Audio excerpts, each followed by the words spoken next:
Hello viewers, কি অবস্থা সবার? ভাবলাম আজকে বাংলাদেশ হয়তো হোয়াইট ওয়াশ থেকে এড়াতে পারবে। ওমা, প্রথমের দিকে যেভাবে ব্যাটিংয়ে নেমে শুরু করছিল তাতে মনে হচ্ছিল যে আজকে বাংলাদেশ আসলে হোয়াইট ওয়াশ থেকে বাঁচতে পারবে। যেমন তানজিদ হাসান তানিম, মানে ঝড়োয়া ইনিংস, মানে কি সুন্দর খেলা। সব পরিবেশ দেখেই মনে হচ্ছিল আসলেই তারা আজকে ভালো খেলবে, কিন্তু দেখেন কি অবস্থা। যেখানে তানজিদ হাসান তানিম সে একলাই যদি 89 রান করে, তাহলে আর বাদ বাকি লোক কি, মানে সবাই মিলে 50-60 রান করছে। মানে কি এক অবস্থা দেখেন। সে একলাই দলের জন্য খেলবে।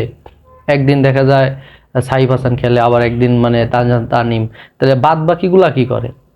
তো যাই হোক, দিন শেষে দেখা যায় যে 151 রান পর্যন্ত করে, 52 রান টার্গেট থাকে।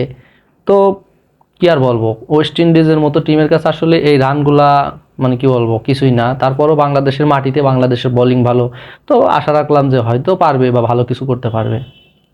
বাংলাদেশের ব্যাটার যারা আছে মানে কি বলবো, আজকে দেখলাম সাইফ হাসান, সবাই মানে বাজে পারফরমেন্স।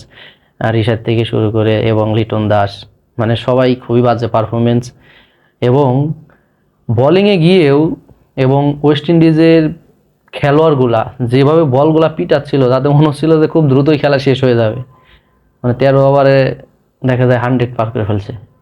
তো সেখানে আর ম্যাচের কিছু থাকে না। যাই হোক, বাংলাদেশ দিন শেষে কি হলো, হোয়াইট ওয়াশ হয়ে গেল। আসলে নিজের কাছে খুবই দুঃখ লাগে যখন বাংলাদেশ টিম হেরে যায়, ঠিক আছে।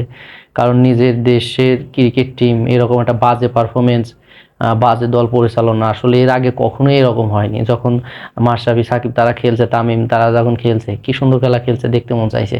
আমার কথা হচ্ছে, ম্যাচ হারুক সমস্যা নাই, খেলাটা সেরকম কম্পেয়ার হলে পারে খুব ভালো লাগে।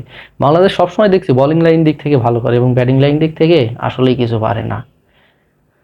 তো দিন শেষে হোয়াইট ওয়াশ হলো ওয়েস্ট ইন্ডিজের কাছে।